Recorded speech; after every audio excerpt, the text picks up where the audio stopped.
ಓಂ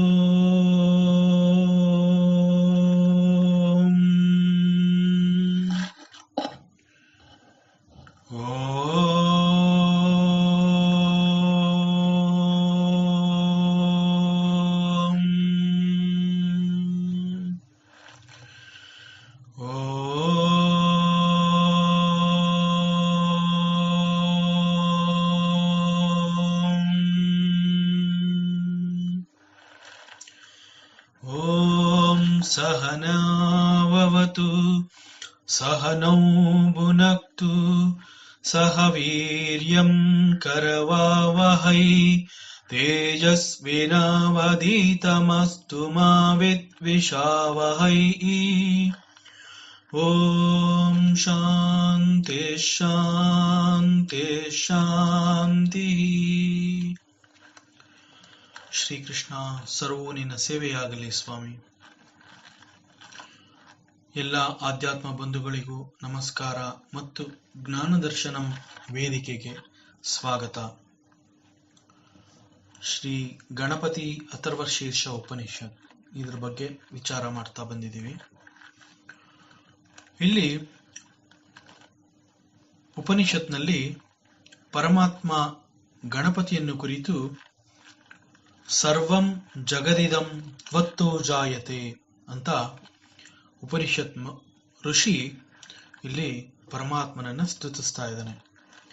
ಪರಮಾತ್ಮನ ಅನಂತ ಶಕ್ತಿಯ ಪರಿಚಯ ಮತ್ತು ಅನುಭವ ಆಗಿರೋ ಕಾರಣದಿಂದ ಅವನು ತನ್ನ ಇಷ್ಟ ದೈವನನ್ನ ತ್ವಂ ಪ್ರತ್ಯಕ್ಷಂ ಬ್ರಹ್ಮಾಸಿ ಅಂತ ಅವನನ್ನ ಆರಾಧಿಸಿ ಅವನ ಮಹಿಮೆಯ ಬಗ್ಗೆ ನೇರವಾಗಿ ತಾನು ಕಂಡುಕೊಂಡಂತಹ ಸತ್ಯದಿಂದ ಅವನು ಎಲ್ಲವನ್ನೂ ಮಾಡಬಲ್ಲ ಹಾಗೂ ಅವನು ಎಲ್ಲವೂ ಆಗಿರುವ ಅನ್ನುವ ಅನುಭವದಿಂದ ಅವನು ಹೇಳ್ತಾನೆ, ನೀನು ಕೇವಲ ಸೃಷ್ಟಿ ಮಾತ್ರ ಮಾಡಲಿಲ್ಲ, ಸೃಷ್ಟಿಯಲ್ಲಿ ಬೇಕಾಗುವಂತಹ ಅದರ ಮುಂದಿನ ಪಾಲನೆ ಪೋಷಣೆಗಳಿಗೂ ಕೂಡ ನೀನೇ ಆಧಾರನಾಗಿದೆಯಾ ಅಂತ ಹೇಳಿ ಗಣಪತಿಯನ್ನ ಸರ್ವಂ ಜಗದಿದಂ ತ್ವತ್ತಸ್ತಿಷ್ಠತಿ ಅಂತ ಹೇಳ್ತಾ ಇದ್ದಾನೆ. ಸೃಷ್ಟಿಯನ್ನ ಕರುಣಿಸಿದ ಪರಮಾತ್ಮ ನಂತರ ಅಷ್ಟಕ್ಕೆ ಮಾತ್ರ ಅವನು ಸುಮ್ಮನೆ ಆಗ್ಲಿಲ್ಲ. ಸರ್ವಂ ಜಗದಿದಂ, ಜಗತ್ತಿನ ಎಲ್ಲವನ್ನು ತ್ವತ್ತಸ್ತಿಷ್ಠತಿ, ರಕ್ಷಿಸಿ ಪೋಷಿಸಿ ಪರಿಪಾಲನೆ ಮಾಡ್ತಾ ಇರುವಂತಹವನು ಸ್ವತಃ ಪರಮಾತ್ಮ ನೀನು ಮಾತ್ರ. ಇದನ್ನ ನಾವು ಯಾವ ರೀತಿನಲ್ಲಿ ಅರ್ಥ ಮಾಡ್ಕೊಂಡಿದೀವಿ? ಇಲ್ಲಿ ಇದು ತಿಳಿಸ್ತಾ ಇರುವಂತಹ ಜ್ಞಾನ ಆದ್ರೂ ಏನು, ವಿಶೇಷವಾದ ಒಂದು ತಿಳುವಳಿಕೆ ಏನಾದ್ರೂ ಇಲ್ಲಿ ಇದೆಯಾ? ಈಗ ಸ್ವಲ್ಪ ಹೆಚ್ಚಾಗಿ ನಾವು ಆಲೋಚನೆ ಮಾಡಬೇಕಾಗತ್ತೆ. ನಾವು ಯಾರು ಈ ಜಗತ್ತಿನ ಹೊಣೆ ಅಥವಾ ಪರಿಪಾಲನೆ ಮಾಡಲು ಸಾಧ್ಯ ಇಲ್ಲ, ಅದರ ಜವಾಬ್ದಾರಿ ನಮ್ ತೋಳಕ್ ಕೂಡ ಆಗೋದಿಲ್ಲ. ಹಾಗಾದ್ರೆ ನಮ್ಮ ದೈನಂದಿನ ಚಟುವಟಿಕೆಗಳು ಈ ಸೃಷ್ಟಿಗೆ ಏನನ್ನು ಕೊಡ್ತಾ ಬಂದಿದೆ? ನಮ್ಮ ಕಾಂಟ್ರಿಬ್ಯೂಷನ್ ಈ ಸೊಸೈಟಿಗೆ ಏನಿದೆ? ನಾವೇ ಇದನ್ನ ಚಿಂತನೆ ಮಾಡಿ ತಿಳ್ಕೋಬೇಕಾಗತ್ತೆ. ಜಗತ್ತಿನಲ್ಲಿ ಮತ್ತು ಜಗತ್ತಿನಿಂದ ನಾವು ಸದಾಕಾಲ ಅನೇಕಗಳನ್ನ ಪಡ್ಕೋತಾನೆ ಬಂದಿದ್ದೀವಿ. ಹಾಗಾದ್ರೆ ನಾವು ಕೂಡ ಮಾಡಲೇಬೇಕಾದಂತಹ ನಿಜವಾದ ಕರ್ತವ್ಯ, ಧರ್ಮ, ಉತ್ತಮವಾದ ಕರ್ಮ ಯಾವುದು? ನಾವು ಬೇರೆ ಏನು ಹೆಚ್ಚಿಗೆ ಈ ಜಗತ್ತಿಗೆ ಕೊಡಕ್ಕಾಗದೆ ಹೋದ್ರೂ ಕೂಡ ಪರವಾಗಿಲ್ಲ, ಚಿಂತೆ ಇಲ್ಲ. ಆದ್ರೆ ಇಲ್ಲಿ ತಿಳಿಸ್ತಾ ಇರುವಂತಹದ್ದು ಏನು ಅಂತಂದ್ರೆ, ನಮ್ಮ ಸ್ವಧರ್ಮದ ಆಚರಣೆಯನ್ನ ನಾವು ಮಾಡಲೇಬೇಕಾಗತ್ತೆ. ಇಲ್ಲಿ ಸ್ವಧರ್ಮ ಅಂತಂದ್ರೆ ಏನು? ಹಾಗಾದ್ರೆ ಸ್ವಧರ್ಮ ಅಂತಂದ್ರೆ, ಈಗ ನಾನು ಈ ಸಮಯದಲ್ಲಿ ಏನ್ ಮಾಡಬೇಕು, ಹೇಗ್ ಮಾಡಬೇಕು, ಹಾಗೂ ನಾನು ಈ ಸಮಯದಲ್ಲಿ ಮಾಡುವ ಕರ್ತವ್ಯ, ಧರ್ಮ ಮತ್ತು ಕರ್ಮಗಳು ಈ ಸಮಾಜದಲ್ಲಿ ಯಾವ ಪರಿಣಾಮವನ್ನ, ಎಷ್ಟರ ಮಟ್ಟಿಗೆ ಅನೇಕರನ್ನ ಇದು ಹೋಗಿ ತಲುಪತ್ತೆ ಮತ್ತು ಅದು ಅವರುಗಳಿಗೆ ಬೇಕಾಗಿದೆಯಾ? ಆದ್ರಿಂದ ನಮ್ಮ ಕರ್ಮಗಳನ್ನು ಮಾಡುವ ಮುಂಚೆ ನಾವು ಸ್ವಲ್ಪ ಯೋಚಿಸಬೇಕು. ನಾನು ಮಾಡುವ ಕೆಲಸದಿಂದ ಕೇವಲ ನನ್ನ ತೃಪ್ತಿ ಆದ್ರೆ ಸಾಲದು. ನನ್ನ ತೃಪ್ತಿ ಅನ್ನುವಂತಹದ್ದು ಅನೇಕರುಗಳಿಗೆ ಬೇಕು ಅನ್ನೋ ರೀತಿನಲ್ಲಿ ಇರಬೇಕು. ಹೀಗೆ ಯೋಚಿಸಿ ನನ್ನ ಕೆಲಸವನ್ನ, ನನ್ನ ಕರ್ತವ್ಯವನ್ನ, ನನ್ನ ಕರ್ಮವನ್ನ ಮಾಡಿದ್ರೆ ಸಾಕು. ಮಿಕ್ಕ ಎಲ್ಲವನ್ನು ಪರಮಾತ್ಮ ಸ್ವತಃ ಮಾಡ್ತಾನೆ. ಪಾಲಿಸುವ, ಪೋಷಿಸುವ ಮತ್ತು ರಕ್ಷಿಸುವ ಕೆಲಸ ಕೇವಲ ಪರಮಾತ್ಮನಿಗೆ ಸೇರಿದ್ದು. ಪರಮಾತ್ಮನ ಕೆಲಸದಲ್ಲಿ ಒಂದು ಸಫಲತೆ ನೋಡಬೇಕು ಅಂತಂದ್ರೆ ಅಲ್ಲಿ ನನ್ನ ಸ್ವಧರ್ಮದ ಆಚರಣೆ ಸರಿಯಾಗಿ ನಡೆದಿರಬೇಕು. ಆಗ ಮಾತ್ರ ಪರಮಾತ್ಮನ ಕೊಡುಗೆ, ಪರಮಾತ್ಮ ನಮ್ಗೇನ್ ಕೊಡ್ತಾ ಇದ್ದಾನೆ ಅನ್ನೋದು ನಮಗೆ ಅರ್ಥ ಆಗತ್ತೆ. ನನ್ನ ಆಚರಣೆ ಎನ್ನುವಂತಹದ್ದು ಸರಿ ಇಲ್ಲದೆ ಇದ್ದಾಗ ನನಗೆ ಒದಗಿ ಬಂದ ಪರಿಸ್ಥಿತಿಯನ್ನ ನೋಡಿ ಪರಮಾತ್ಮ ನನಗೆ ಯಾಕೆ ಹೀಗೆ ಮಾಡಿದಾನೆ ಅಂತಂದ್ರೆ ಇದರ ಹಿಂದೆ ನನ್ನದೇ ಒಂದು ಕರ್ಮದ ಸೂಚನೆ, ನನ್ನದೇ ಒಂದು ಕರ್ಮದ ವಾಸನೆ ಎನ್ನುವಂತಹದ್ದು ಇರುತ್ತೆ. ಅದನ್ನ ಗಮನಿಸದೇ ಇದ್ದಾಗ ನಾವು ದೈವವನ್ನ ನಿಂದಿಸ್ತೀವಿ. ಉದಾಹರಣೆಗೆ, ನಾನು ಒಂದು ಕಲ್ಲಿನ ಗಣಿಯಲ್ಲಿ ಕೆಲಸ ಮಾಡ್ತಾ ಇದ್ದೀನಿ ಅಂತ ತಿಳ್ಕೊಳ್ಳೋಣ. ಅಂದ್ರೆ ಆ ಕಲ್ಲಿನ ಗಣಿಯಲ್ಲಿ ಹೊರತೆಗೆದಂತಹ ದೊಡ್ಡ ಗಾತ್ರದ ಕಲ್ಲು ಬಂಡೆಗಳನ್ನ ದೂರದ ಊರುಗಳಿಗೆ, ದೂರದ ಪ್ರದೇಶಗಳಿಗೆ ಅದನ್ನ ಸಾಗಿಸಬೇಕಾಗತ್ತೆ. ಈ ಸಂದರ್ಭದಲ್ಲಿ ನಾನು ಕಲ್ಲನ್ನು ಹೊರತೆಗೆಯುವ ಕೆಲಸವನ್ನ ಮಾತ್ರ ಮಾಡಕ್ಕಾಗತ್ತೆ. ಆದರೆ ಆ ಕಲ್ಲುಗಳನ್ನ ಬೇರೆ ಬೇರೆ ಪ್ರದೇಶಗಳಿಗೆ, ಬೇರೆ ಬೇರೆ ಊರುಗಳಿಗೆ ಅದನ್ನ ಸಾಗಿಸ್ಬೇಕಾದ್ರೆ ಅದಕ್ಕೆ ಅಂತಾನೆ ದೊಡ್ಡ ದೊಡ್ಡ ಲಾರಿಗಳು, ಅದನ್ನ ಎತ್ತಿ ಹಾಕೋದಕ್ಕೆ ಒಂದು ಕ್ರೇನು, ಹಾಗೂ ಅಂತಹ ಕೆಲಸ ಮಾಡೋದಕ್ಕೆ ನುರಿತ ಕಾರ್ಮಿಕರುಗಳು ಬೇಕಾಗ್ತಾರೆ. ಅಲ್ಲಿ ಕಲ್ಲು ಬಂಡೆಗೆ ದೊಡ್ಡ ಕಬ್ಬಿಣದ ಒಂದು ರೋಪ್ ಇರುತ್ತೆ. ಅದನ್ನ ಹಾಕಿ ಅದರ ಮತ್ತೊಂದು ತುದಿನ ಕ್ರೇನ್ನ ಒಂದು ಕೊಂಡಿಗೆ ಸರಿ ಹೋಗೋ ಹಾಗೆ ಹಾಕ್ಬೇಕಾಗತ್ತೆ. ಅಂತಹ ಕೆಲಸವನ್ನ ನಾನು ಮಾಡಬೇಕಾಗಿರುತ್ತೆ. ಮುಂದೆ ಅದನ್ನ ಆ ಕ್ರೇನು ಎತ್ತಿ ಲಾರಿಗೆ ಹಾಕಿ ನಂತರ ಲಾರಿ ಅದನ್ನ ದೂರದ ಊರುಗಳಿಗೆ ಸಾಗಿಸತ್ತೆ. ಇಲ್ಲಿ ನಾವು ಮಾಡಬೇಕಾಗಿರುವಂತಹದ್ದೇನು ಅಂತಂದ್ರೆ ಹೊರತೆಗೆದ ದೊಡ್ಡ ಗಾತ್ರದ ಕಲ್ಲು ಬಂಡೆಗೆ ಕಬ್ಬಿಣದ ಸರಪಳಿ ಅಥವಾ ಐರನ್ ರೋಪ್ ಅಂತ ಹೇಳ್ತಾರೆ, ಅದನ್ನ ಹಾಕಿ ಅದನ್ನ ಕ್ರೇನ್ನ ಮತ್ತೊಂದು ತುದಿಗೆ ಜೋಡಿಸಬೇಕಾದ ಕೆಲಸ ಮಾತ್ರ ನಾನು ಮಾಡಬೇಕು. ಅಷ್ಟು ಮಾತ್ರ ನಾನು ಮಾಡಿದ್ರೆ ಮುಂದಿನದು ನಾನು ಮಾಡಬೇಕಾಗಿರುವಂತಹದ್ದೇನು ಇಲ್ಲ. ಮುಂದಿನ ಕೆಲಸವನ್ನ ಮತ್ತೊಂದು ಶಕ್ತಿ ಮಾಡುತ್ತೆ. ಅದೇ ರೀತಿಯಲ್ಲಿ ಜಗತ್ತಿನಲ್ಲಿ ನಾನು ಕೇವಲ ನನ್ನ ಪಾಲಿನ ಕೆಲಸ ಅಷ್ಟು ಮಾತ್ರ ಮಾಡಿದ್ರೆ ಸಾಕು. ಇದನ್ನೇ ಇಲ್ಲಿ ಸ್ವಧರ್ಮ ಅಂತ ಹೇಳ್ತಾ ಇರೋದು. ಈ ಸ್ವಧರ್ಮವನ್ನ ಪರಿಪಾಲಿಸಿದ್ರೆ ಸಾಕು, ಮುಂದಿನದು ಸರಿಯಾಗಿ ನಡೆಯುವಂತೆ ಮಾಡುವಂತಹದ್ದು ಮತ್ತೊಂದು ಶಕ್ತಿ. ಆ ಶಕ್ತಿಯನ್ನ ನಂಬಿ ನಾವು ಕೆಲಸವನ್ನ ಮಾಡಿರ್ತೀವಿ. ಇಲ್ಲಿ ನಂಬಿಕೆ ಅನ್ನೋ ಒಂದು ಪದ ಬಂದಿದೆ. ನಿಜವಾಗಿ ನೋಡಿದ್ರೆ ನಂಬಿಕೆ ಎನ್ನುವಂತಹದ್ದು ಕೇವಲ ಒಂದು ಪದ ಮಾತ್ರ ಅಲ್ಲ, ಕೇವಲ ಶಬ್ದ ಮಾತ್ರ ಅಲ್ಲ. ಆ ನಂಬಿಕೆ ಅನ್ನುವ ಶಬ್ದದಲ್ಲಿ ಒಂದು ದೊಡ್ಡ ಶಕ್ತಿ ಎನ್ನುವಂತಹದ್ದು ಅಡಗಿ ಕುಳಿತಿದೆ. ಇವತ್ತಿನ ದಿವಸ ನಾವು ಈ ಪ್ರಪಂಚದಲ್ಲಿ ಅನೇಕ ಆಗುಹೋಗುಗಳನ್ನ ನೋಡ್ತಾ ಬಂದಿದ್ದೀವಿ. ತುಂಬಾ ಅದ್ಭುತವಾದ ಚಟುವಟಿಕೆಗಳನ್ನ ನೋಡ್ತೀವಿ. ಹಾಗೂ ಆ ಎಲ್ಲಾ ಚಟುವಟಿಕೆಗಳು ಕೂಡ ಬಹಳ ಕ್ರಮಬದ್ಧವಾಗಿ ನಡೀತಾ ಬಂದಿದೆ. ಇದನ್ನ ನಾವು ಆಲೋಚಿಸಿ ತಿಳ್ಕೋಬೇಕಾಗತ್ತೆ. ಇಲ್ಲಿ ಕ್ರಮಬದ್ಧ ಅನ್ನುವಂತಹದ್ದು ಕೂಡ ಒಂದು ಸರತಿಯ ಸಾಲು ಅನ್ನೋ ಹಾಗೆ ಒಂದಾದ್ಮೇಲೆ ಒಂದು ಅದು ಆಗುವಂತಹದ್ದು, ಅದನ್ನ ಕ್ರಮಬದ್ಧ ಅಂತ ಹೇಳ್ತಾರೆ.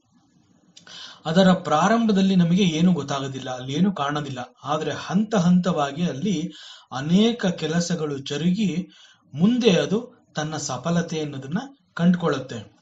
ಉದಾಹರಣೆಗೆ ಇದನ್ನ ಹೆಂಗ್ ಅರ್ಥ ಮಾಡ್ಕೋಬೇಕು ಅಂತಂದ್ರೆ, ಒಂದು ವ್ಯವಸಾಯದ ಚಟುವಟಿಕೆ ಅಂತ ಹೇಳ್ತೀವಿ. ಈ ವ್ಯವಸಾಯ ಅನ್ನುವಂತಹದ್ದು ಕೂಡ ಈ ಜಗತ್ತಿನಲ್ಲಿ ಒಂದು ಅನೇಕ ಚಟುವಟಿಕೆಗಳಲ್ಲಿ ಇದು ಕೂಡ ಒಂದಾಗಿದೆ. ಈ ವ್ಯವಸಾಯದಲ್ಲಿ ಒಬ್ಬ ರೈತನಿಂದ ಹಿಡಿದು ಅನೇಕರು ತಮ್ಮ ತಮ್ಮ ಶ್ರಮವನ್ನು ಹಾಕ್ತಾರೆ. ರೈತನ ಜೊತೆನಲ್ಲಿ ಅನೇಕರು ಅಲ್ಲಿ ಆ ಗದ್ದೆನಲ್ಲಿ ಕೆಲಸ ಮಾಡ್ತಾರೆ. ಪ್ರಾಣಿಗಳು ಅಂತಂದ್ರೆ ಆ ಎತ್ತುಗಳು ಕೆಲಸ ಮಾಡತ್ವೆ. ಹಿಂಗೆ ಅನೇಕರಲ್ಲಿ ಕೆಲಸ ಮಾಡ್ತಾರೆ. ಮೊದಲಿಗೆ ಮಳೆ ಬರುತ್ತೆ. ಅದು ಪ್ರಕೃತಿ ಧರ್ಮ ಅನ್ನುವ ನಂಬಿಕೆ ರೈತನನ್ನ ಮಣ್ಣು ಹದ ಮಾಡಬೇಕು, ಭೂಮಿ ಉಳಬೇಕು ಅಂತ ಪ್ರೇರೇಪಿಸುತ್ತೆ. ಮಳೆ ಇನ್ನೂ ಬಂದಿರೋದಿಲ್ಲ, ಆಕಾಶ ನೋಡ್ತಾನೆ, ಅಲ್ಲಿ ಮೋಡ ಇರುತ್ತೋ ಬಿಡುತ್ತೋ, ಆದ್ರೆ ಇದು ಉಳುಮೆ ಮಾಡುವಂತಹ ಸಂದರ್ಭ ಇದು ಅಂತ ತಿಳ್ಕೊಂಡು ಅವನು ಮಳೆ ಬಂದೇ ಬರುತ್ತೆ ಅಂತ ಒಂದು ನಂಬಿಕೆಯಿಂದ, ಪ್ರಕೃತಿಯ ಮೇಲೆ ನಂಬಿಕೆ ಇಟ್ಟು ಅವನು ತನ್ನ ಕೆಲಸವನ್ನ ಮಾಡ್ತಾನೆ. ಆ ನಂಬಿಕೆ ಎನ್ನುವಂತಹದ್ದು ಅವನನ್ನ ಪ್ರಚೋದಿಸುತ್ತೆ. ನಿನ್ನ ಕೆಲಸ ನೀನ್ ಮಾಡು, ಭೂಮಿ ಉಳುಮೆ ಮಾಡ್ಬೇಕು, ಅದನ್ನ ನೀನ್ ಮಾಡು ಅಂತ ಅವನನ್ನ ಪ್ರೇರೇಪಿಸುತ್ತೆ. ಮಳೆ ಬರ್ಲಿ, ಆಮೇಲೆ ನಾನು ಭೂಮಿ ಹದ ಮಾಡ್ತೀನಿ ಅಂತ ಅವನು ಸುಮ್ಮನೆ ಅಲ್ಲಿ ಕೂತ್ಕೊಂಡ್ರೆ, ಮಳೆ ಬಂದ್ ಹೋದ್ಮೇಲೆ ಅವನು ಭೂಮಿ ಹದ ಮಾಡಿದ್ರೆ ಏನೂ ಪ್ರಯೋಜನ ಇಲ್ಲ. ಆದ್ರಿಂದ ಕೇವಲ ಒಂದು ನಂಬಿಕೆ ಅವನಲ್ಲಿ ಪ್ರಚೋದನೆ ಉಂಟು ಮಾಡಿ ಅವನಿಂದ ಪ್ರಾರಂಭದ ಕೆಲಸ ಅನ್ನುವಂತಹದ್ದನ್ನ ಮಾಡಿಸುತ್ತೆ. ಮಳೆಯ ನಂತರ ನಾಟಿ ಕೆಲಸ ಆದ್ರೂ ಕೂಡ ಬೆಳೆ ಬಂದೇ ಬರುತ್ತೆ ಎನ್ನುವಂತಹ ಯಾವ ಗ್ಯಾರಂಟಿ ಕೂಡ ಇಲ್ಲ. ಸಾಮಾನ್ಯವಾಗಿ ನಮ್ಮ ಶ್ರಮಕ್ಕೆ ಒಂದು ಫಲ ಅನ್ನುವಂತಹದ್ದು ಇದ್ದೇ ಇರುತ್ತೆ. ಅದು ಖಂಡಿತ ನಮಗೆ ಸಿಕ್ಕೇ ಸಿಗತ್ತೆ. ಹೀಗೆ ನಂಬಿಕೆ ಅನ್ನುವ ಒಂದು ದೈವವನ್ನ ಸ್ಮರಿಸಿ ನಾವು ನಮ್ಮ ಕೆಲಸ ಮಾಡಬೇಕು. ಮುಂದೆ ಮತ್ತೊಂದು ಶಕ್ತಿ ಅದೇ ಕೆಲಸವನ್ನ ಮುಂದುವರಿಸಿ ಅನೇಕರಿಗೆ ಅದು ಆ ಫಲವನ್ನ ಹಂಚುತ್ತೆ. ಅದನ್ನೇ ಇಲ್ಲಿ ಆ ಶಕ್ತಿಯನ್ನ ನಂಬಿ ನಾವು ಕೆಲಸವನ್ನ ಮಾಡಬೇಕು. ಹಾಗೂ ಮತ್ತೊಂದು ಶಕ್ತಿ ಅಂತ ನಾವೇನ್ ಹೇಳ್ತಾ ಇದೀವಿ ಅದನ್ನ ದೈವ ಅಂತ ಹೇಳ್ತೀವಿ. ಹೀಗೆ ಆ ದೈವ ಅಥವಾ ಆ ದೇವರು, ನಾವು ನಂಬಿರೋ ಆ ದೇವರು ಉಳಿದ ಕೆಲಸವನ್ನ ಮುಂದುವರಿಯೋ ಹಾಗೆ ಮಾಡತ್ತೆ. ಅದನ್ನೇ ಇಲ್ಲಿ ಋಷಿ ಸರ್ವಂ ಜಗದಿದಂ ತ್ವತ್ತಸ್ತಿಷ್ಠತಿ ಅಂತ ಹೇಳ್ತಾ ಇದ್ದಾನೆ. ನಾನು ಎಲ್ಲಿದ್ರು ಹೇಗಿದ್ರು ನನಗೆ ಸಿಕ್ಕಂತಹ ಸೌಕರ್ಯ ಅವಕಾಶಗಳಿಂದ ನನ್ನ ಪಾಲಿನ ಕರ್ಮವನ್ನ ತಿಳ್ಕೊಂಡು ಸರಿಯಾದ ಸಮಯದಲ್ಲಿ ಅದನ್ನ ನಾನು ನಿರ್ವಹಿಸಬೇಕು. ಅಷ್ಟು ಮಾತ್ರ ಮಾಡುವಂತಹ ಕೆಲಸವನ್ನ ಸ್ವಧರ್ಮ ಅಂತ ನಮ್ಮ ಶಾಸ್ತ್ರಗಳು ತಿಳಿಸ್ತಾ ಇದೆ. ನಾನು ನನ್ನ ಕೆಲಸವನ್ನ ಮಾಡಿದ್ರೆ ಮುಂದೆ ನನ್ನ ಬೆಳವಣಿಗೆಗಳು ತಾನಾಗಿಯೇ ಬೆಳೆಯುವಂತೆ ಒಂದು ಅಗೋಚರ ಶಕ್ತಿ, ಆ ಅಗೋಚರ ಶಕ್ತಿ ಒಂದು ವ್ಯವಸ್ಥೆಯನ್ನ ಈ ಸೃಷ್ಟಿಯಲ್ಲಿ ನಿರ್ಮಾಣ ಮಾಡುತ್ತೆ. ಹಾಗೂ ಮುಂದಿನ ದಾರಿಯ ಒಂದು ಸ್ಪಷ್ಟತೆಯನ್ನ ಕೂಡ ಅದು ತಿಳಿಸತ್ತೆ. ಈ ಎಲ್ಲವೂ ಪರಮಾತ್ಮನ ಸ್ವರೂಪವೇ ಆಗಿರೋದ್ರಿಂದ ಎಲ್ಲಕ್ಕೂ ಕೂಡ ಪರಮಾತ್ಮನೇ ಕಾರಣನಾಗಿರ್ತಾನೆ. ಅದರಂತೆ ನಮ್ಮ ಸ್ವಧರ್ಮದ ಪರಿಕಲ್ಪನೆ ಕೂಡ ಪರಮಾತ್ಮನೇ ಆಗಿರ್ತಾನೆ. ನಮಗೆ ಸಿಕ್ಕಂತಹ ಅವಕಾಶವನ್ನ ನಾವು ಉಪಯೋಗಿಸ್ಕೋಬೇಕಾಗತ್ತೆ. ನಮ್ಮ ಸ್ಥಿತಿ, ನಮ್ಮ ಪರಿಸ್ಥಿತಿ ಹೇಗೆ ಇದ್ರೂ ಕೂಡ ಇದರಿಂದ ಹೊರಬರಲು ನಮ್ಮ ಸ್ವಧರ್ಮದ ಆಚರಣೆ ಎನ್ನುವಂತಹದ್ದು ಬೇಕಾಗತ್ತೆ. ಭಾಗವತದಲ್ಲಿ ಒಂದು ಕಡೆ ಒಂದು ಸಣ್ಣ ಕಥೆ ಬರುತ್ತೆ. ಅದನ್ನ ಸಾಮಾನ್ಯ ಎಲ್ಲ ಕೇಳಿರ್ತಾರೆ. ಯಮುನಾ ನದಿನಲ್ಲಿ ಕಾಳಿಂಗ ಅಂತ ಒಂದು ಸರ್ಪ ಬಂದು ಸೇರ್ಕೊಂಡಿರುತ್ತೆ. ಕಾಳಿಂಗ ಸರ್ಪ ಬಹಳ ವಿಷಪೂರಿತವಾಗಿರೋದ್ರಿಂದ ಆ ಭಾಗದ ನದಿಯ ನೀರು ಕೂಡ ವಿಷವಾಗಿ ಪರಿವರ್ತನೆ ಹೊಂದಿರುತ್ತೆ. ಈ ಕಾರಣದಿಂದ ಅಲ್ಲಿ ದನಕರುಗಳು ಮತ್ತು ಜನಗಳು ಇವರುಗಳ ಪ್ರಾಣಹಾನಿಗಳು ಕೂಡ ಅಲ್ಲಿ ಆಗಿರುತ್ತೆ. ಈ ಕಾರಣದಿಂದ ಆ ನೀರು ಯಾವ ರೀತಿಯಿಂದ ಕೂಡ ಉಪಯೋಗಕ್ಕೆ ಬರ್ತಾ ಇರಲಿಲ್ಲ. ಜನಗಳಾಗ್ಲಿ ಪ್ರಾಣಿಗಳಾಗ್ಲಿ ಅಲ್ಲಿ ಹೋಗೋದಕ್ಕೆ ಹೆದರ್ತಾ ಇದ್ರು. ಈ ವಿಚಾರ ಶ್ರೀಕೃಷ್ಣನಿಗೆ ತಿಳಿಯುತ್ತೆ. ಅಲ್ಲಿ ಒಂದು ಲೀಲಾ ಪ್ರಸಂಗ ನಡಿಬೇಕಾಗಿರುತ್ತೆ. ದಿನನಿತ್ಯ ಆಟ ಆಡುವಂತಹ ಒಂದು ಸಮಯದಲ್ಲಿ ಒಂದು ದಿನ ಅವರು ಉಪಯೋಗಿಸ್ತಾ ಇದ್ದಂತಹ ಒಂದು ಚೆಂಡು ಆ ಯಮುನಾ ನದಿಯಲ್ಲಿ ಕಾಳಿಂಗ ಸರ್ಪ ಇದ್ದ ಜಾಗದಲ್ಲಿ ಹೋಗಿ ಬೀಳತ್ತೆ. ಕೃಷ್ಣನ ಎಲ್ಲಾ ಸ್ನೇಹಿತರುಗಳು ಕೂಡ ಅಲ್ಲಿ ಹೋಗೋದಕ್ಕೆ ಹೆದರ್ಕೊಂಡಾಗ ಕೃಷ್ಣ ನದಿಗೆ ಹಾರಿ ಚೆಂಡು ತರಲು ಮುಂದಾಗ್ತಾನೆ. ಹಾಗೂ ಮುಂದೆ ಕಾಳಿಂಗನ ಹೆಡೆಯ ಮೇಲೆ ಕೃಷ್ಣ ನರ್ತನ ಮಾಡಿ ಕೊನೆಗೆ ಕಾಳಿಂಗ ಮರ್ದನ ಅಂತ ಆಗತ್ತೆ. ಇಷ್ಟು ಮಾತ್ರ ಕತೆ ನಾವು ಕೇಳಿರ್ತೀವಿ. ಇಲ್ಲಿ ನಾವು ಗಮನ ಕೊಟ್ಟು ನೋಡ್ಬೇಕಾಗಿರುವಂತಹದ್ದೇನು ಅಂತಂದ್ರೆ, ಇಲ್ಲಿವರೆಗಿನ ಭಾಗದ ಕತೆ ಕೇವಲ ಮಕ್ಕಳುಗಳಿಗೆ. ಆದ್ರೆ ಒಂದು ಮೆಚ್ಯೂರ್ಡ್ ಮೈಂಡ್ ಅಂತ ನಾವೇನ್ ಹೇಳ್ತೀವಿ, ಅದಕ್ಕೆ ಈ ಕಥೆಯನ್ನ ಇಷ್ಟು ಮಾತ್ರ ನೋಡಿದ್ರೆ ಏನು ಅರ್ಥ ಆಗೋದಿಲ್ಲ. ಈ ಕತೆ ಸಾಮಾನ್ಯವಾಗಿ ಎಲ್ರಿಗೂ ತಿಳಿದಿದೆ. ಮುಂದೆ ಈ ಕಾಳಿಂಗನನ್ನ ನಿಶ್ಶಕ್ತನನ್ನಾಗಿ ಮಾಡಿ, ಹೋಗು ನೀನು ಈ ಜಾಗದಲ್ಲಿ ಇರಬೇಡ, ಈ ಯಮುನಾ ನದಿನಲ್ಲಿ ಇರಬೇಡ, ಬೇರೆ ಎಲ್ಲಾದ್ರೂ ಹೋಗು ಅಂತ ಹೇಳಿ ಕಾಳಿಂಗನನ್ನ ಕೃಷ್ಣ ಅಲ್ಲಿಂದ ಕಳಿಸ್ತಾನೆ. ಆಗ ಅಲ್ಲಿ ಒಂದು ಸಂವಾದ, ಆ ಒಂದು ಬಿಟ್ವೀನ್ ಕೃಷ್ಣ ಅಂಡ್ ಕಾಳಿಂಗ, ಅವರಿಬ್ಬರ ಮಧ್ಯದಲ್ಲಿ ಒಂದು ಸಂವಾದ ನಡೆಯುತ್ತೆ. ತುಂಬಾ ಸತ್ಯವಾದ ಅನೇಕ ವಿಚಾರಗಳು ಅಲ್ಲಿಂದ ಅವರಿಬ್ಬರ ಆ ಸಂಭಾಷಣೆಯಲ್ಲಿ ಬರುತ್ತೆ. ಆಗ ಕಾಳಿಂಗ ಹೇಳ್ತಾನೆ, ನನ್ನನ್ನ ಈ ಸೃಷ್ಟಿಗೆ ತಂದವನು ನೀನು, ನಿನ್ನ ಕಾರಣದಿಂದ ನಾನು ಸೃಷ್ಟಿಗೆ ಬರಬೇಕಾಯ್ತು, ಹಾಗೂ ನನ್ನಲ್ಲಿ ವಿಷ ಇರೋಂತೆ ಮಾಡಿದವನು ಕೂಡ ನೀನೆ, ನನ್ನ ಒಳಗಡೆ ಸೇರ್ಕೊಂಡಿರುವಂತಹ ವಿಷ ಹೊರಬರುವಂತೆ ನನ್ನ ದೇಹದ ರಚನೆ ಮಾಡಿದವನು ಕೂಡ ನೀನೆ. ಹೀಗೆ ಎಲ್ಲವೂ ನಿನ್ನ ಕಾರಣ ಅಂತ ತಿಳ್ಕೊಂಡ್ಮೇಲೆ ನನಗೆ ಮತ್ತೊಂದು ಸತ್ಯ ಕೂಡ ಗೊತ್ತಾಗಿದೆ ಕೃಷ್ಣ. ನಾನು ಎಲ್ಲಿದ್ರು ಹೇಗಿದ್ರು ನಾನು ನನ್ನ ಸ್ವಧರ್ಮವನ್ನ ಪರಿಪಾಲಿಸಬೇಕು. ನನ್ನನ್ನ ಮುಕ್ತಗೊಳಿಸುವವನು ಆಗ ನೀನೇ ಆಗಿರ್ತೀಯ. ನನ್ನ ಪಾಲಿನ ಕರ್ತವ್ಯನ್ನ ನಾನು ಮಾಡ್ತೀನಿ, ಉಳಿದಿದ್ದನ್ನ ಎಲ್ಲವನ್ನ ನೀನ್ ಮಾಡ್ಬೇಕಾಗತ್ತೆ. ಈ ಸತ್ಯ ನನಗ್ ತಿಳಿದಿದೆ.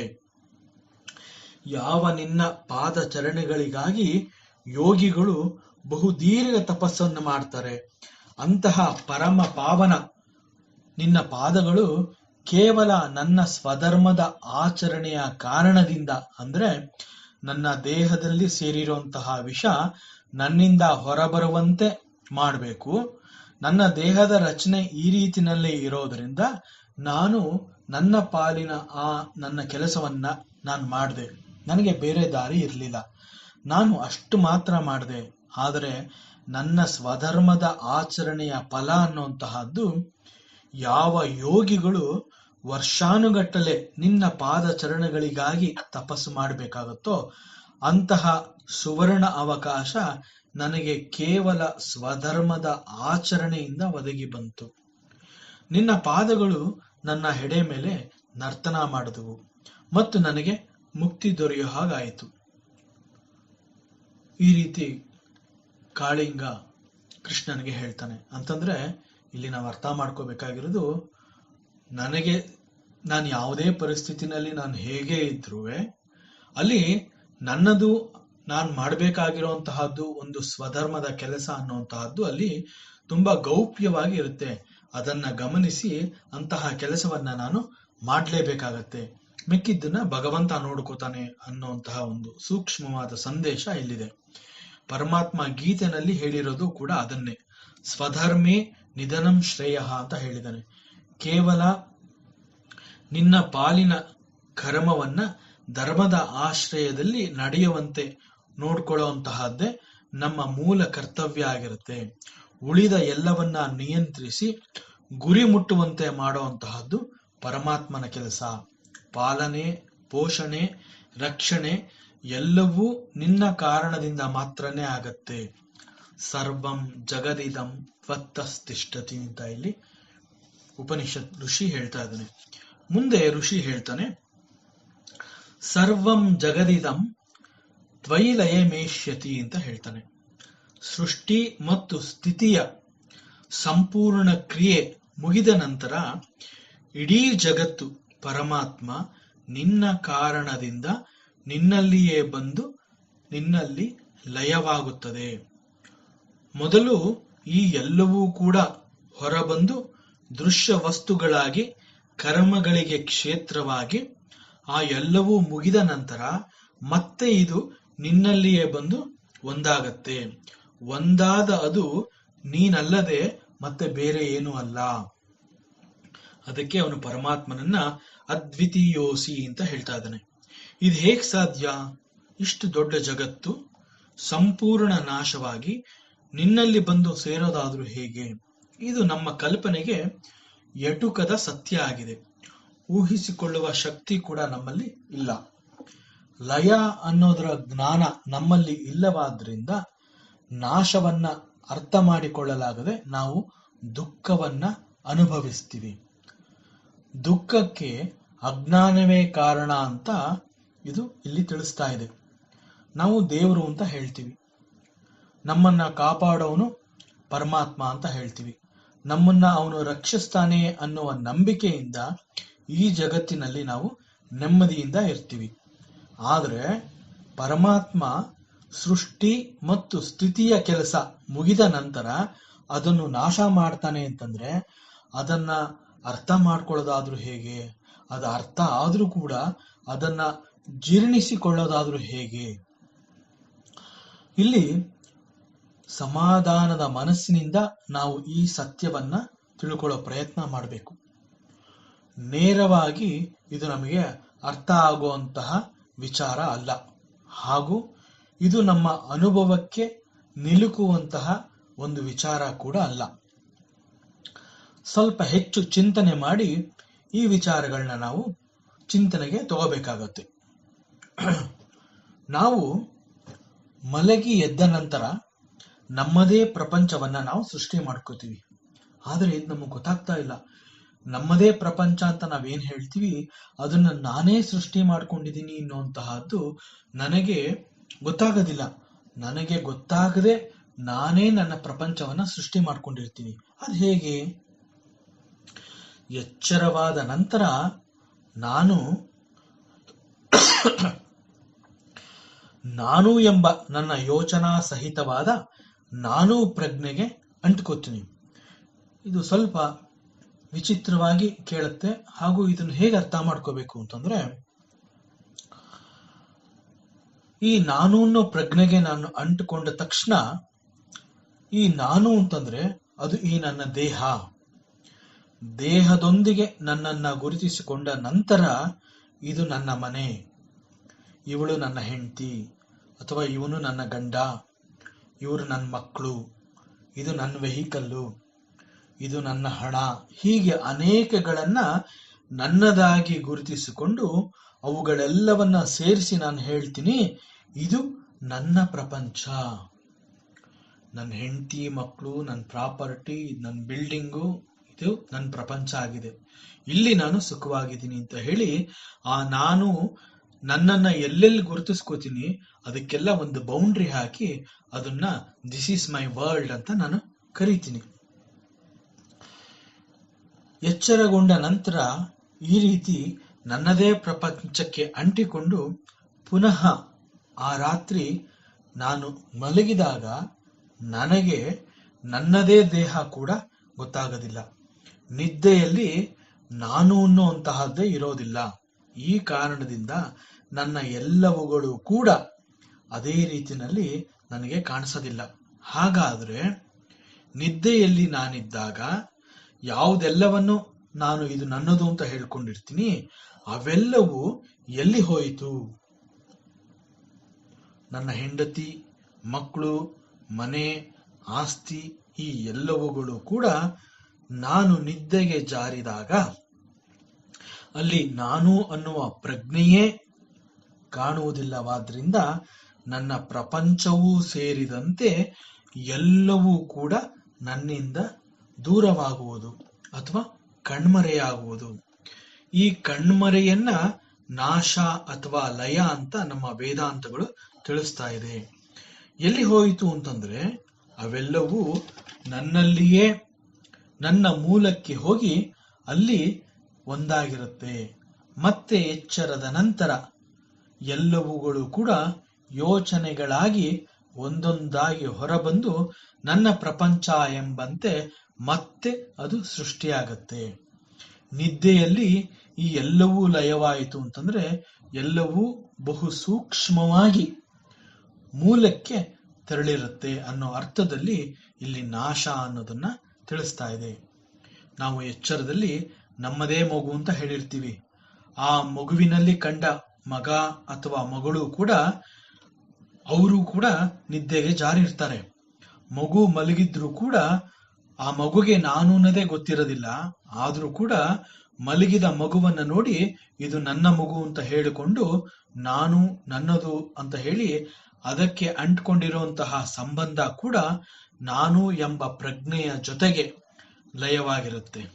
ನನ್ನ ಮನೆ, ನನ್ನ ವಾಹನ, ನನ್ನ ಒಡವೆಗಳು ಅಂತ ಏನನ್ನೆಲ್ಲ ಗುರುತಿಸ್ಕೊಂಡಿರ್ತೀವಿ, ಅವುಗಳೆಲ್ಲವೂ ಕೂಡ ಸ್ಥೂಲವಾಗಿ ಇದ್ರೂ ಕೂಡ ನನ್ನ ನಿದ್ರೆಯಲ್ಲಿ ನಾನು ಎಂಬ ಅರಿವು ದೇಹ ಮತ್ತು ಮನಸ್ಸಿನ ಸಂಪರ್ಕವನ್ನ ಕಳ್ಕೊಂಡಿದ್ರಿಂದ ಅಲ್ಲಿ ಪೂರ್ಣವಾಗಿ ನಾನು ಎಂಬ ಅರಿವು ನನ್ನಲ್ಲಿಯೇ ಮೂಲದಲ್ಲಿಯೇ ಲಯವಾಗಿರುವುದರಿಂದ ಏನೆಲ್ಲವನ್ನ ಗುರುತಿಸ್ಕೊಂಡಿರ್ತೀವಿ ಅವೆಲ್ಲವೂ ಕೂಡ ಒಂದರ್ಥದಲ್ಲಿ ಮೂಲದಲ್ಲಿ ನಮ್ಮಲ್ಲಿಯೇ ಲಯವಾಗಿರುತ್ತೆ.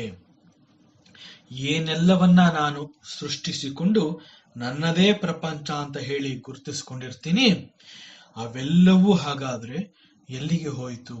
ಎಲ್ಲವೂ ಕೂಡ ಮೂಲದಲ್ಲಿ ಹೋಗಿ ಲಯವಾಗಿರುತ್ತೆ. ವ್ಯಷ್ಟಿಯ ಕಾರಣದಿಂದ ಹೀಗೆ ನಮ್ಮದುಗಳು ನಾಶವಾದಾಗ ಅದನ್ನ ಲಯ ಅಂತ ಹೇಳ್ತೀವಿ.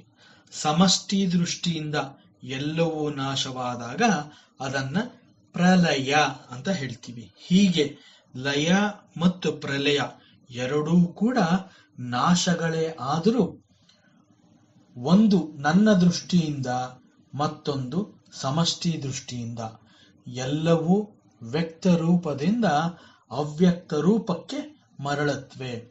ಮೂಲಕ್ಕೆ ಮರಳಿದ ಅವು ಮುಂದೆ ಏನಾಗತ್ತೆ? ನಾವು ಅನೇಕ ಬಾರಿ ಕೇಳ್ಕೊತೀವಲ್ಲ, what is life after death is a very big question for many of us. ಮತ್ತೆ ಈ ಸೃಷ್ಟಿಯ ಕಾರಣ ಬಂದೊದಗಿದಾಗ ಅವು ಅವ್ಯಕ್ತ ರೂಪದಿಂದ ವ್ಯಕ್ತವಾಗಿ ಒಂದೊಂದಾಗಿ ಪ್ರಕಟಗೊಳ್ಳುತ್ತೆ. ಇದು ನಿರಂತರ, ಇದು ಸೃಷ್ಟಿಯ ಸೈಕಲ್. ಈ ಚಕ್ರದಲ್ಲಿ ಹೀಗೆ ವ್ಯಕ್ತದಿಂದ ಅವ್ಯಕ್ತ, ಅವ್ಯಕ್ತದಿಂದ ವ್ಯಕ್ತ, ಇದು ನಿರಂತರವಾಗಿ ನಡೀತಾ ಇರುತ್ತೆ. ಇದನ್ನ ಮತ್ತಷ್ಟು ಸುಲಭವಾಗಿ ಅರ್ಥ ಮಾಡ್ಕೋಬೇಕು ಅಂತಂದ್ರೆ ಮತ್ತೊಂದು ಉದಾಹರಣೆ ನೋಡ್ಬೇಕಾಗತ್ತೆ. ನಾವು ಒಂದು ಪುಸ್ತಕ ಓದ್ತಾ ಇರ್ತೀವಿ. ಆ ಪುಸ್ತಕದಲ್ಲಿ ಸುಮಾರು 10 ಅಧ್ಯಾಯಗಳಿರುತ್ತೆ. ನಾವು ಓದುತ್ತಾ 5 ಅಧ್ಯಾಯಗಳನ್ನ ಮುಗಿಸಿ ನಂತರ ನಿದ್ದೆ ಬಂತು ಅಂತ ಹೇಳಿ ನಿದ್ದೆಗೆ ಹೋಗ್ತೀವಿ, ನಿದ್ದೆಗೆ ಜಾರಿರ್ತೀವಿ. ನಿದ್ದೆಗೆ ಮೊದಲು ನಾವು 5 ಅಧ್ಯಾಯಗಳು ಮುಗಿಸಿ ನಾನು ಮಲ್ಕೋತಾ ಇದ್ದೀನಿ ಅನ್ನೋದು ನನಗೆ ತಿಳಿದಿರುತ್ತೆ. ಮಾರನೆಯ ದಿನ ಅಂತಂದ್ರೆ ನಿದ್ದೆಯ ನಂತರ ಎಚ್ಚರಗೊಂಡ ನಂತರದಲ್ಲಿ ನಾವು ಮತ್ತೆ 1ನೇ ಅಧ್ಯಾಯದಿಂದ ಆ ಪುಸ್ತಕವನ್ನ ಓದುವ ಅವಶ್ಯಕತೆ ಇಲ್ಲ. ನೇರವಾಗಿ 5 ಅಧ್ಯಾಯಗಳು ಮುಗಿದಿದ್ರಿಂದ 6ನೇ ಅಧ್ಯಾಯನ ನಾವು ಪ್ರಾರಂಭ ಮಾಡ್ತೀವಿ. ನಾವು ಅಲ್ಲಿಯವರೆಗೆ ಓದಿದ್ದು ನಿದ್ದೆಯ ಕಾರಣದಿಂದ ಲಯವಾಯಿತು ಅಂತ ಹೇಳಿ ಮೊದಲಿನಿಂದ ನಾವು ಪ್ರಾರಂಭ ಮಾಡೋದಿಲ್ಲ, ಕೇವಲ ಮುಂದುವರಿಸ್ತೀವಿ. ಅದೇ ರೀತಿಯಲ್ಲಿ ನಮ್ಮ ಶಾಸ್ತ್ರಗಳು ನಮಗೆ ತಿಳಿಸ್ತಾ ಇದೆ, ನಾವು ಜೀವನದಲ್ಲಿ ಈ ಸಾಧನೆ ಅಥವಾ ಸಾಧನಾ ಮಾರ್ಗ ಅಂತ ಏನ್ ಹೇಳ್ತೀವಿ, ಆ ಸಾಧನೆ ಮಾಡ್ತಾ ಇದ್ದು ಮಧ್ಯದಲ್ಲಿ ಮರಣ ಸಂಭವಿಸಿ ನಾಶ ಎಂಬಂತೆ ಆದರೂ ಕೂಡ ಮುಂದೆ ನಮ್ಮ ಮರುಜನ್ಮದಲ್ಲಿ ಒಂದು ಪಕ್ಷ ಮನುಷ್ಯನಾಗಿ ಹುಟ್ಟಿ ಬಂದಾಗ ಸಾಧನೆಯನ್ನ ಆ ಭಾಗದ ಮುಂದಿನಿಂದಲೇ ನಾವು ಪ್ರಾರಂಭ ಮಾಡ್ತೀವಿ, ಹೊರತು ಹಿಂದಿನಿಂದ ಅಲ್ಲ. ಅಲ್ಲಿಯವರೆಗೂ ಆಗಿದ್ದ ಸಾಧನೆಯು ನಮ್ಮ ಕೈ ಹಿಡಿದು ನಮ್ಮನ್ನ ಮುಂದೆ ನಡೆಸುತ್ತೆ. ನಾವು ಕಲ್ತಿದ್ದು ಎಂದಿಗೂ ಕೂಡ ಅಪ್ರಯೋಜನ ಅನ್ನೋ ರೀತಿಯಲ್ಲಿ ಆಗೋದಿಲ್ಲ. ಅವು ಮೂಲದಲ್ಲಿ ಸೇರಿಕೊಂಡು ಸೂಕ್ಷ್ಮ ರೂಪದಿಂದ ನಮ್ಮದೇ ಚಿತ್ತದಲ್ಲಿ ಇರುತ್ತೆ. ಸೂಕ್ತ ಸಮಯ ಬಂದಾಗ ನಮ್ಮ ಪ್ರಯಾಣ ಅಲ್ಲಿಂದ ಮುಂದುವರಿಯೋ ಹಾಗೆ ಮಾಡುತ್ತೆ. ಸೂಕ್ತ ಸಮಯಕ್ಕೆ ನಾವು ಕಾಯ್ಬೇಕಾಗತ್ತೆ. ಸರ್ವಂ ಜಗದಿದಂ, ಇಡೀ ವಿಶ್ವವು ಹೀಗೆ ನಿನ್ನಲ್ಲಿ ಬಂದು ಒಂದಾಗತ್ತೆ. ಯಾವುದೆಲ್ಲವೂ ನಿನ್ನಿಂದಲೇ ಹೊರಬಂದು ನಿನ್ನಿಂದ ಪೋಷಿಸಿ ನಿನ್ನಿಂದ ರಕ್ಷಿಸಿ ಮತ್ತೆ ನಿನ್ನಲ್ಲಿಗೆ ಬರಬೇಕೋ ಆ ಸತ್ಯವನ್ನ ನಾವು ದಿನನಿತ್ಯವೂ ನಮ್ಮ ಕಷ್ಟಗಳನ್ನ ಎದುರಿಸಬೇಕಾದಾಗ ನಾವು ಪರಮಾತ್ಮನನ್ನ ಕುರಿತು ಕೇಳ್ಕೊತೀವಿ, ಪ್ರಾರ್ಥನೆ ಮಾಡ್ತೀವಿ. ಅನ್ಯತಾ ಶರಣಂ ನಾಸ್ತಿ ಅಂತ ಹೇಳ್ತೀವಿ. ಈ ಪ್ರಪಂಚದಲ್ಲಿ ನಿನ್ನನ್ನು ಬಿಟ್ರೆ, ನಿನ್ನ ಹೊರತು ಬೇರೆ ಯಾರಿಗೂ ಈ ಶಕ್ತಿ ಇಲ್ಲ. ನಾನು ಯಾವುದರಲ್ಲಿ ನನ್ನ ಅಸ್ತಿತ್ವ ಇದೆ ಅಂತ ಹೇಳಿ ಅದನ್ನ ನಂಬಿ ಹಾಗೆ ಭಾವಿಸಿ ಹಣ, ವಿದ್ಯೆ, ಗಂಡ, ಹೆಂಡತಿ, ಮಕ್ಕಳು ಹೀಗೆ ಈ ಎಲ್ಲವುಗಳಲ್ಲಿ ನಾನು ನನ್ನನ್ನು ಕಂಡುಕೊಳ್ಳಲು ಪ್ರಯತ್ನಿಸಿ ಕೊನೆಗೆ ಈಗ ಸತ್ಯ ತಿಳಿಯಿತು, ಯಾರೂ ಕೂಡ ಅಥವಾ ಯಾವುದೂ ಕೂಡ ನನಗೆ ಶಾಶ್ವತವಾದ ನೆಲೆಯನ್ನ ಒದಗಿಸಲು ಸಾಧ್ಯ ಇಲ್ಲ. ಯಾರಿಗೂ ಆ ಶಕ್ತಿ ಇಲ್ಲ. ಆದ್ರಿಂದ ಅನ್ಯತಾ ಶರಣಂ ನ ಅಸ್ತಿ, ತ್ವಂ ಏವ ಶರಣಂ ಮಮ.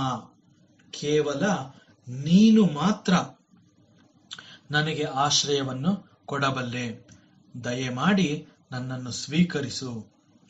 ಈ ಪ್ರಾರ್ಥನೆನ ನಾವು ದಿನನಿತ್ಯ ಮಾಡ್ತೀವಿ. ಇಲ್ಲಿ ಭಕ್ತಿ, ಜ್ಞಾನ ಮತ್ತು ಸತ್ಯ ಅನ್ನುವಂತಹದ್ದು ನಮಗೆ ಗೊತ್ತಾಗತ್ತೆ. ಪರಮಾತ್ಮನಲ್ಲಿ ಕಾಣಬಹುದಾದ ಅನನ್ಯ ಭಕ್ತಿ, ಜ್ಞಾನ ಮತ್ತು ಕೇವಲ ಪರಮಾತ್ಮ ಮಾತ್ರ ನಮ್ಮನ್ನು ಕಾಪಾಡಬಲ್ಲ ಅನ್ನುವಂತಹ ಒಂದು ಸತ್ಯ ಎದ್ದು ಕಾಣುತ್ತೆ. ತಸ್ಮಾತ್ ಕಾರುಣ್ಯ ಭಾವೇನ. ಆದುದರಿಂದ ಓ ಭಗವಂತ, ನನಗೆ ಬೇರೆ ದಾರಿನೇ ಇಲ್ಲ. ನಿನ್ನ ಪರಂಧಾಮ, ನಿನ್ನ ಸಾನ್ನಿಧ್ಯ ಮಾತ್ರ ನನಗೆ ಬೇಕಾಗಿದೆ. ನಿನ್ನ ಕಾರುಣ್ಯ ಭಾವ ನನ್ನನ್ನು ಸ್ವೀಕರಿಸತ್ತೆ. ಆದ್ರಿಂದ ನನ್ನ ಅಂತಿಮ ಪ್ರಯಾಣ ನಿನ್ನಲ್ಲಿ ಮಾತ್ರ ಆಗಲಿ. ಸರ್ವಂ ಜಗದಿದಂ ತ್ವಯಿ ಲಯಮೇಷ್ಯತಿ. ನಾನು ಕೇವಲ ಒಂದು ನೀರಿನ ಗುಳ್ಳೆ ಮಾತ್ರ. ಒಂದು ಅಲೆ ಮೊದಲಿಗೆ ಒಂದು ಸಣ್ಣ ನೀರಿನ ಗುಳ್ಳೆಯಿಂದ ತನ್ನ ಅಸ್ತಿತ್ವವನ್ನ ಸಾಗರದಲ್ಲಿ ಕಂಡುಕೊಳ್ಳುತ್ತೆ. ನಂತರ ಅದೇ ನೀರಿನ ಗುಳ್ಳೆ ಒಂದು ಅಲೆಯಾಗಿ ಪರಿವರ್ತನೆ ಹೊಂದಿ ಸಾಗರದಲ್ಲಿ ಹರಿಯುವ ನೀರಿನ ಶಕ್ತಿಯನ್ನ ಉಪಯೋಗಿಸಿಕೊಂಡು ತನ್ನ ಗಾತ್ರ ಮತ್ತು ಶಕ್ತಿಯನ್ನ ಅದು ಹಿಗ್ಗಿಸಿಕೊಂಡು ಬೋರ್ಗರೆಯುತ್ತಾ ಹೆಚ್ಚು ಹೆಚ್ಚು ಎತ್ತರಕ್ಕೆ ಬೆಳೆದು ಅದು ಹಿಂತಿರುಗಿ ಇನ್ನೂ ಚಿಕ್ಕದಾಗಿ ಕಾಣ್ತಾ ಇರುವಂತಹ ಬೇರೆ ಬೇರೆ ಅಲೆಗಳನ್ನ ನೋಡಿ ನಾನು ಹೆಚ್ಚು ಬಲಶಾಲಿ ಅಂತ ಹೇಳಿ ಹಿಗ್ಗುವ ಮೊದಲೇ ಅದು ರಭಸದಿಂದ ಕಡಲಿಗೆ ಡಿಕ್ಕಿಯಾಗಿ ಮುಗ್ಗರಿಸಿ ಅದೇ ಸಮುದ್ರದಲ್ಲಿ ತನ್ನನ್ನು ತಾನು ಕಳೆದುಕೊಂಡು ಅದು ಮತ್ತೆ ಕೇವಲ ನೀರು ಆಗಿ ಮಾತ್ರ ಹೋಗುತ್ತೆ. ಹೀಗೆ ಪರಮಾತ್ಮನ ಸೃಷ್ಟಿಯ ಕ್ರಿಯೆಗೆ ಸಿಕ್ಕಿ ಒಂದು ನಾಮ ರೂಪವನ್ನ ಪಡೆದು ಮುಂದೆ ಪರಮಾತ್ಮನ ಕಾರಣದಿಂದ ಪಾಲನೆ, ಪೋಷಣೆ ಮತ್ತು ರಕ್ಷಣೆಯನ್ನ ಅನುಭವಿಸಿ ಬೆಳೆದು ಕೊನೆಗೆ ಪರಮಾತ್ಮನಲ್ಲಿ ಕರಗಿ ಲೀನವಾಗುವುದು. ಇದು ಸತ್ಯ. ಸೃಷ್ಟಿಯ ಈ ಕ್ರಿಯೆ ಮತ್ತು ಮಾಯೆಯನ್ನು ತಿಳಿದ ನಂತರ ಜಗತ್ತಿನಲ್ಲಿ ನಾವು ಯಾವುದಕ್ಕೂ ಕೂಡ ಹೆದರುವಂತಹ ಅವಶ್ಯಕತೆ ಇಲ್ಲ. ಇದು ಕೇವಲ ಮಾಯೆ. ಈ ಜಗತ್ತು ಅನ್ನುವಂತಹದ್ದು ಮಿಥ್ಯಾರೂಪ. ಯಾವುದೆಲ್ಲವುಗಳಿಗೆ ನೀನು ಕಾರಣನಾಗಿರ್ತೀಯೋ ಅಂತಂದ್ರೆ, ಯಾವುದೆಲ್ಲ ನಿನ್ನ ಸಂಕಲ್ಪ ಶಕ್ತಿಯಿಂದ ಹೊರಬಂದು ಸೃಷ್ಟಿ ಅಂತ ಅನ್ನಿಸ್ಕೊಂಡಿರುತ್ತೋ ಅದನ್ನು ಕೇವಲ ನೀನು ಮಾತ್ರ ಪೋಷಿಸಿ ರಕ್ಷಿಸಬಲ್ಲೆ.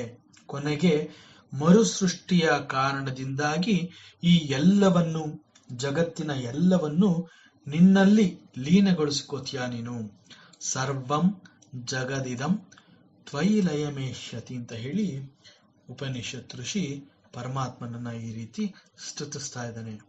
ಮುಂದೆ ಹೇಳ್ತಾನೆ, ಸರ್ವಂ ಜಗದಿದಂ ತ್ವಯಿ ಪ್ರತ್ಯೇತಿ. ಪ್ರತಿ ಪ್ಲಸ್ ಏತಿ ಪ್ರತ್ಯೇತಿ ಅಂತ ಹೇಳ್ತಾರೆ. ಪ್ರತ್ಯೇತಿ ಅಂತಂದ್ರೆ ಎಲ್ಲವುಗಳನ್ನ ನಿನ್ನೊಳಗೆ ಇಟ್ಟುಕೊಂಡು ಮತ್ತೆ ಅದನ್ನ ಹೊರಗಡೆ ಪ್ರತಿಫಲಿಸುವಂತೆ ಮಾಡುವ ಪರಮಾತ್ಮನ ಶಕ್ತಿಯನ್ನ ಇಲ್ಲಿ ಋಷಿ ಪ್ರತ್ಯೇತಿ ಅಂತ ಹೇಳ್ತಾ ಇದ್ದಾನೆ. ಪ್ರತಿಫಲಿಸುವಂತೆ ತೋರಿಸುವ ಅದನ್ನ ಪ್ರಪಂಚ ಅಂತ ನಮ್ಮ ಶಾಸ್ತ್ರಗಳು ತಿಳಿಸುತ್ತವೆ. ಹಾಗಾದರೆ ಏನದು ಪ್ರಪಂಚ? ಪ್ರಪಂಚ ಅಂತಂದ್ರೆ ಏನು? ಸರ್ವ ಜಗತ್ತು ಅಥವಾ ಇಡೀ ವಿಶ್ವವು ತ್ವಯಿ ಪ್ರತ್ಯೇತಿ, ನಿನ್ನಿಂದಲೇ ಹೊರಬಂದಿರುವುದು. ಅದಕ್ಕೆ ಕಾರಣಕರ್ತ ಕೇವಲ ನೀನು ಮಾತ್ರ ಆಗಿದೆಯಾ. ನಿನ್ನ ಸಂಕಲ್ಪ ಶಕ್ತಿ ಇಡೀ ವಿಶ್ವವನ್ನ ಹೊರಬರುವಂತೆ ಮಾಡಲು ಹೇಗ್ ಸಾಧ್ಯ? ಇದನ್ನ ತಿಳಿಬೇಕು ಅಂತಂದ್ರೆ, ಅರ್ಥ ಮಾಡ್ಕೋಬೇಕು ಅಂತಂದ್ರೆ, ನಾವು ಸ್ವಲ್ಪ ಪುರುಷ ಸೂಕ್ತಂ ಬಗ್ಗೆ ತಿಳ್ಕೋಬೇಕಾಗತ್ತೆ. ಈ ಎಲ್ಲಾ ವಿವರಗಳು, ವಿಚಾರಗಳು ಈ ಪುರುಷ ಸೂಕ್ತಂನಲ್ಲಿ ಸಿಗತ್ತೆ. ದೈವ ನಿರ್ಣಯ ಅನ್ನೋದು ಬಂದಿರುತ್ತೆ. ಅದು ಪರಮಾತ್ಮನ ಕಾರಣ ಶಕ್ತಿ ಆಗಿರುತ್ತೆ. ಅದು ಒಂದು ಈಶ್ವರ ಶಕ್ತಿಯಾಗಿ ಕಾಣಿಸ್ಕೊಳತ್ತೆ. ಇಲ್ಲಿ ಈಶ್ವರ ಅಂತಂದ ಕೂಡ್ಲೆ ಅದನ್ನ ಒಂದು ವ್ಯಕ್ತ ರೂಪದಿಂದ ಶಿವ ಅನ್ನೋ ರೀತಿನಲ್ಲಿ ನೋಡಿದ್ರೆ ಪ್ರಯೋಜನ ಇಲ್ಲ. ಈಶ್ವರ ಅಂತಂದ್ರೆ ಅದರ ಅರ್ಥ ಎಲ್ಲಕ್ಕೂ ಯಜಮಾನ, ಎಲ್ಲದರ ಒಡೆತನ ಹೊಂದಿರೋ ಅಂತಹವನು. ಆದ್ರಿಂದ ಎಲ್ಲವುಗಳು ಅವನದು ಮಾತ್ರವೇ ಆಗಿರುತ್ತೆ. ಆ ಒಂದು ಶಕ್ತಿಯನ್ನ ನಾವು ಈಶ್ವರ ಶಕ್ತಿ ಅಂತ ತಿಳ್ಕೋಬೇಕಾಗತ್ತೆ. ಈ ರೀತಿನಲ್ಲಿ ಆ ಈಶ್ವರ ಶಕ್ತಿ ಮುಂದೆ ಈಶ್ವರನೇ ಆಗಿ ಪರಿವರ್ತನೆ ಹೊಂದುತ್ತಾನೆ. ಈ ಈಶ್ವರನೇ ಸೃಷ್ಟಿಗೆ ಕೈ ಹಾಕ್ತಾನೆ. ಆದ್ರಿಂದ ಈ ಸೃಷ್ಟಿಯನ್ನ ದೈವ ನಿರ್ಣಯ ಅಥವಾ ದೈವ ಸಂಕಲ್ಪದಿಂದ ಅಲ್ಲಿ ಸಕಲ ಅವಶ್ಯಕತೆಗಳನ್ನ ಪೂರೈಸಿ ಎಲ್ಲಿ ಗೋಪ್ಯತೆ ಇಡಬೇಕು, ಎಲ್ಲಿ ಎಲ್ಲವೂ ಗೋಚರವಾಗುವ ಹಾಗಿರಬೇಕು, ಯಾವುದೆಲ್ಲ ಹೇಗೆ ಯಾವ ಸಮಯಕ್ಕೆ ಸರಿಯಾಗಿ ಕಾಣಿಸ್ಕೋಬೇಕೋ ಆ ರೀತಿನಲ್ಲಿ ಪೂರ್ವವಾಗಿ ಎಲ್ಲವನ್ನ ನಿರ್ಧರಿಸಿ, ನಿಯೋಜಿಸಿ, ನಿಯಂತ್ರಿಸಿ ತನ್ನ ಶಕ್ತಿಯಿಂದ ಈ ಪ್ರಪಂಚವನ್ನ ಪರಮಾತ್ಮ ಸೃಷ್ಟಿ ಮಾಡ್ತಾನೆ. ಇದನ್ನ ಹಿರಣ್ಯ ಗರ್ಭ ಅಂತ ಕರೀತಾರೆ. ಹಿರಣ್ಯ ಗರ್ಭ ಅಂತಂದ್ರೆ ಏನು? ಇದಕ್ಕೆ ನಮ್ಮ ಸ್ವಾಮೀಜಿಯವರು ತುಂಬಾ ಒಂದು ಉತ್ತಮವಾದ ಒಂದು ಉದಾಹರಣೆಯನ್ನು ಕೊಟ್ಟು ಹೇಳ್ತಾ ಇದ್ರು. ಅವ್ರು ಹೇಳ್ತಾ ಇದ್ರು, ಯಾವ ಒಂದು ಸಮಯದಲ್ಲಿ ವೇದಾಂತದ ವಿಚಾರವನ್ನ ನಿಮ್ಮ ಮುಂದೆ ನಾನು ಹೇಳಬಯಸಬೇಕಾದರೆ ಮೊದಲು ಆ ವಿಷಯದ ಆಯ್ಕೆ, ಒಂದು ವಿಷಯವನ್ನ ನಾನು ಆಯ್ಕೆ ಮಾಡ್ಕೋಬೇಕಾಗುತ್ತೆ. ನಂತರ ಅದರ ಪ್ರಸ್ತಾಪ, ಮುಂದೆ ಯಾವ ಪದಗಳನ್ನ ಆರಿಸಿಕೊಂಡು ನಾನು ಪ್ರಾರಂಭ ಮಾಡಬೇಕು, ಮತ್ತು ಪದಗಳ ಆಯ್ಕೆ ಹಾಗೂ ಅವುಗಳ ಜೋಡಣೆ, ನಂತರ ಅದು ಒಂದು ಉತ್ತಮವಾದ ವಾಕ್ಯ ಆಗೋ ಹಾಗೆ ಮಾಡಬೇಕು. ಆ ವಾಕ್ಯಗಳು ನಿಮ್ಮ ಎಲ್ರಿಗೂ ಅರ್ಥ ಆಗೋ ಹಾಗೆ ಇರಬೇಕು. ಈ ಎಲ್ಲಾ ವಿಷಯಗಳು ಸೂಕ್ಷ್ಮವಾಗಿ ನನ್ನಲ್ಲಿ, ನನ್ನ ಒಳಗಡೆನೆ ಅದು ಅಡಗಿದೆ. ಅವುಗಳು ಸಮಯಕ್ಕೆ ಸರಿಯಾಗಿ ಒಂದಾದ ನಂತರ ಮತ್ತೊಂದು ಬಹು ವ್ಯವಸ್ಥಿತವಾಗಿ ಹೊರಬಂದು ವಿಚಾರವನ್ನ ನಿಮಗೆ ತಲುಪಿಸತ್ತೆ. ಹೀಗೆ ವಿಷಯಗಳು ನನ್ನೊಳಗೆ ಅಡಗಿದ್ದು ಎಲ್ಲವೂ ನನ್ನಲ್ಲಿಯೇ ಇರುತ್ತೆ. ಅವುಗಳು ನಿಮಗೆ ಕಾಣಿಸೋದಿಲ್ಲ, ಅವ್ಯಕ್ತವಾಗಿದ್ದು ಬಹು ಸೂಕ್ಷ್ಮವಾಗಿದ್ದು ನನ್ನ ಒಳಗಡೆನೇ ಇರುತ್ತೆ. ಅದನ್ನ ನಾನು ನನ್ನ ಹಿರಣ್ಯ ಗರ್ಭ ಅಂತ ಕರಿತೀನಿ ಅಂತ ತುಂಬಾ ಅರ್ಥ ಆಗುವ ಹಾಗೆ ಈ ವಿಚಾರವನ್ನ ಅವರು ಒಂದು ಪ್ರವಚನದಲ್ಲಿ ತಿಳಿಸ್ಕೊಟ್ಟಿದ್ರು. ಹೀಗೆ ಇಂತಹ ಒಂದು ಉತ್ತಮ ಉದಾಹರಣೆಯನ್ನ ತುಂಬಾ ಅಚ್ಚುಕಟ್ಟಾಗಿ ತಿಳಿಸ್ಕೊಟ್ಟಿದ್ರು ಸ್ವಾಮೀಜಿ.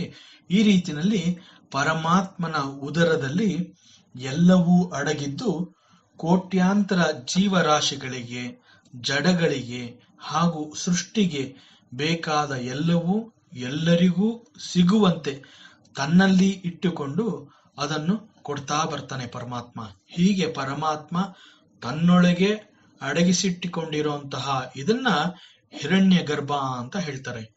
ಈ ರೀತಿಯಲ್ಲಿ ಸೂಕ್ಷ್ಮದಿಂದ ಸ್ಥೂಲಕ್ಕೆ ಬರುವ ಈ ಕ್ರಿಯೆಯನ್ನ ವಿರಾಟ ಅಂತ ಹೇಳ್ತಾರೆ. ಈ ವಿರಾಟ ರೂಪವನ್ನ ನಾವು ಒಂದು ಬ್ಲೂ ಪ್ರಿಂಟ್ ಅಂತ ಏನ್ ಹೇಳ್ತೀವಿ, ಅದನ್ನ ಅರ್ಥ ಮಾಡ್ಕೊಂಡಿರ್ತೀವಿ, ಅದಕ್ಕೆ ತಕ್ಕ ಮಟ್ಟಿಗೆ ಹೋಲಿಕೆ ಕೊಡಬಹುದು. ಒಂದು ಮನೆ ಕಟ್ಟುವುದಕ್ಕೆ ಪ್ರಾರಂಭದಕ್ಕೆ ಮುಂಚೆ, ಮನೆ ಕಟ್ಟುವ ಮೊದಲು ಅದರ ಒಂದು ಸಂಪೂರ್ಣ ನಿರ್ಮಾಣದ ವ್ಯವಸ್ಥೆ, ಅಂದ್ರೆ ಹಂತ ಹಂತವಾಗಿ ಅದು ಹೇಗೆ ಮೂಡಿ ಬರಬೇಕು ಮತ್ತು ಕೊನೆಯಲ್ಲಿ ಅದರ ರೂಪ ಯಾವ ರೀತಿನಲ್ಲಿ ಇರುತ್ತೆ, ಈ ಒಂದು ಕಲ್ಪನೆಯನ್ನ, ಒಂದು ನಕ್ಷೆಯನ್ನ ಬ್ಲೂ ಪ್ರಿಂಟ್ ಅಂತ ಹೇಳ್ತಾರೆ. ಹೀಗೆ ಪರಮಾತ್ಮನ ಹಿರಣ್ಯ ಗರ್ಭದಿಂದ, ಅಂದ್ರೆ ಅವ್ಯಕ್ತ ರೂಪದಿಂದ ವ್ಯಕ್ತ ರೂಪಕ್ಕೆ ಬರುವಂತಹ ಈ ಪ್ರಕ್ರಿಯೆಯನ್ನ ವಿರಾಟ ರೂಪ ಅಂತ ಹೇಳ್ತಾರೆ. ಹೀಗೆ ಈ ಎಲ್ಲವೂ ಅದರಲ್ಲಿರುವ ಕಾರಣದಿಂದ ಇದನ್ನ ಸಮಷ್ಟಿ ಅಥವಾ ಸಂಪೂರ್ಣ ಅಂತ ಕೂಡ ಹೇಳ್ತಾರೆ. ಹೀಗೆ ಈ ಪೂರ್ಣದಿಂದ ಮೊದಲಿಗೆ ಬಹು ಸೂಕ್ಷ್ಮವಾಗಿ ಪಂಚ ತನ್ಮಾತ್ರಗಳು ಅಂತ ಹೇಳ್ತಾರೆ. ಆ ಪಂಚ ತನ್ಮಾತ್ರಗಳು ಹೊರಬರತ್ವೆ. ಸೂಕ್ಷ್ಮ ರೂಪದಿಂದಿದ್ದ ಈ ತನ್ಮಾತ್ರಗಳು ನಿಧಾನವಾಗಿ ಸ್ಥೂಲ ರೂಪ ಪಡ್ಕೊಳ್ಳುತ್ತೆ. ಆಗ ಅದನ್ನ ಪಂಚಮಹಾಭೂತಗಳು ಅಂತ ಹೇಳ್ತಾರೆ. ಈ ಪಂಚಮಹಾಭೂತಗಳೆಲ್ಲವೂ ಕೂಡಿ ಅನೇಕ ರೂಪಗಳನ್ನ, ಅನೇಕ ನಾಮಗಳನ್ನ ಕೊಡತ್ವೆ. ಇವುಗಳನ್ನ ದ್ವಂದ್ವ ಅಂತ ಹೇಳ್ತಾರೆ. ಹೀಗೆ ಅನೇಕ ದ್ವಂದ್ವಗಳು ಈ ಜಗತ್ತಿನಲ್ಲಿ ಸೃಷ್ಟಿಯಾಗತ್ತೆ. ಆದ್ರಿಂದ ಪಂಚಮಹಾಭೂತಗಳ ಕಾರಣದಿಂದ ಈ ಜಗತ್ತು ಬಂದಿದ್ದರಿಂದ ಇದನ್ನ ಪ್ರಪಂಚ ಅಂತ ಹೇಳ್ತಾರೆ. ಈ ಪ್ರಪಂಚವನ್ನ ಪ್ರಕರ್ಷೇಣ ಪ್ರಕಟಿತ ಪಂಚಮಹಾಭೂತಯ ಅಂತ ಇದಕ್ಕೆ ಅರ್ಥವನ್ನ ಕೊಟ್ಟಿದ್ದಾರೆ.